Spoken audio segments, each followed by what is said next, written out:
This is Newsmax TV. I'm Ashley Martella, and we're pleased to be joined by former Pennsylvania Senator Rick Santorum. Welcome to Newsmax, Senator. Thank you, Ashley. Good to be with you. In a recent column, you say President Obama has a deep-seated antipathy toward American values and traditions. Why do you feel that way? Well, as I laid out in the column, there are lots of reasons, but the one that I focused on the column was the nomination of a man to be the legal advisor to the State Department, which sounds like a sort of innocuous position, but it's sort of the head lawyer over at the State Department, a man by the name of Harold Koh. And he is someone who strongly believes that we should ignore the U.S. Constitution, we should ignore the traditional jurisprudence in this country, and we should look to international organizations and international law and import that into this country. He's called transnationalism. He is one of many nominees that we've seen that have a deep disdain for traditional values in America, for the traditional way of doing things here in this country, for the U.S. Constitution, and it's another example of where this administration has really separated itself it tried to almost unhinge itself from American constitutionalism, American traditions, and American values. What are the biggest dangers of an international court, Senator? Well, there's a lot of things. You have folks from around the world dictating domestic policy here in this country. For example, you could have a court saying that the death penalty is unconstitutional. Well, there may be feelings that people don't like the death penalty in this country, but to have a group of people from overseas tell us that, tell the state of Texas that they can't execute anybody is not what our founders envisioned, not what the Constitution lays out. You can also go to the issue of abortion. I mean, the idea that or same-sex marriage, that an international court or an international body would say that that this should be the law of the land.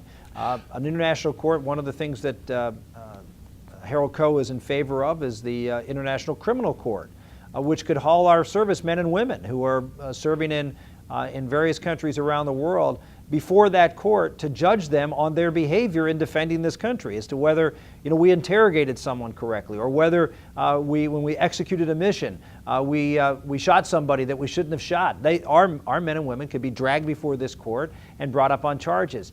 These are the kinds of dangers that this kind of international government could bring to our country. Obama seems intent on ramming through what many consider to be a socialist agenda, including nationalized health care, an energy usage tax he calls cap and trade, and legalization of 13 million illegal aliens. Your take on that, sir? The idea of putting ourselves under a regime that limits our economy of growing, but by putting a de facto huge tax on our economy, to the manufacturing sector of our economy, which is what this cap and trade would do, to put the government in charge of carbon emissions, to create a government agency. I mean, carbon emissions is any energy that is used emits carbon, and now we're going to have the government in charge of the lifeblood of our economy, and that's energy. That is a very, very dangerous thing. And as we've seen from this administration,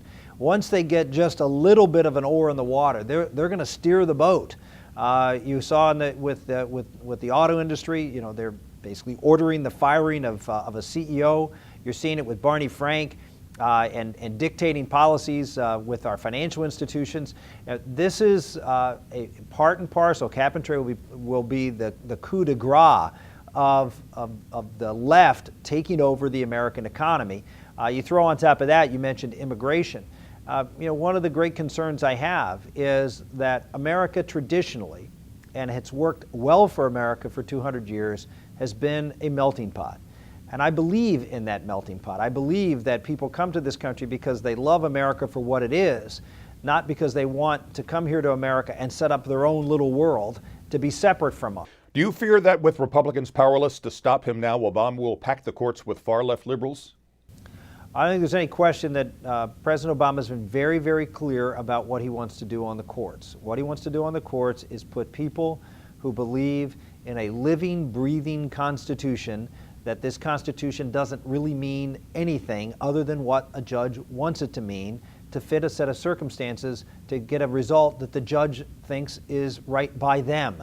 That is a view of the law that is completely separate from our Constitution or the laws that have been developed under that Constitution. It becomes personal preference and personal desire of a particular judge for a result, as opposed to any kind of relationship to the laws of the land.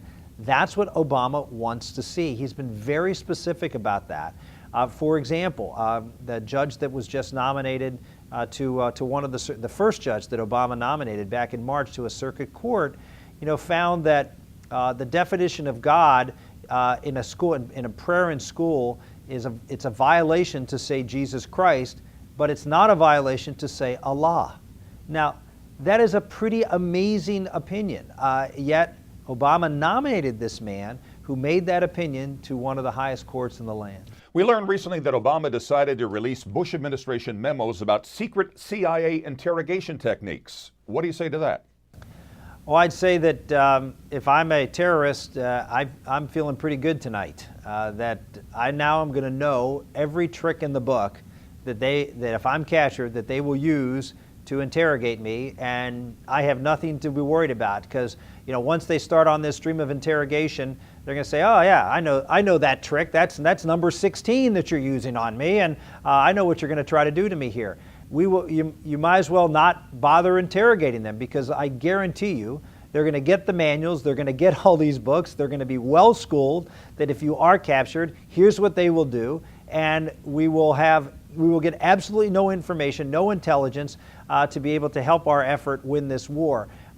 This is an absolute betrayal of the national security of this country to give away these techniques to the enemy. Okay, now one question about your own state, Pennsylvania. We know now that incumbent Arlen Specter is being challenged by at least one conservative, Republican Pat Toomey. Now, there are some who say Pennsylvania has now turned into a blue state and a conservative can't win there anymore. What's your feelings about that? Well, certainly it's gotten tougher. In the last two election cycles, it was not a particularly good time for Republicans. Having said that, Pennsylvania is a state that has gone both ways in the past, and I think depending on the election year and the larger issues at hand, can go back into the Republican column. I think it's probably legitimate to say that it's going to be harder given the demographics and the changes in populations shift, from folks coming from New York and New Jersey into Pennsylvania.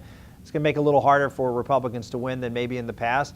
But I think if the election year is right, certainly a Republican can win that seat. Do you think Specter hurt himself politically by betraying his own party on the so-called stimulus package? I think Arlen Specter underestimated the impact of that vote with rank-and-file Republicans. I think he saw this as simply another spending bill, something that in a tough economic time that Congress needed to get done, and I just don't think he realized the magnitude of this, the political magnitude of this vote. When he cast it, and he's paid a big price right now, and I think you're going to see in the next year him trying to undo the damage that he did with that vote. Former Pennsylvania Senator Rick Santorum, pleasure speaking with you, sir. Good luck to you. My pleasure. Thank you. And thank you for watching Newsmax TV.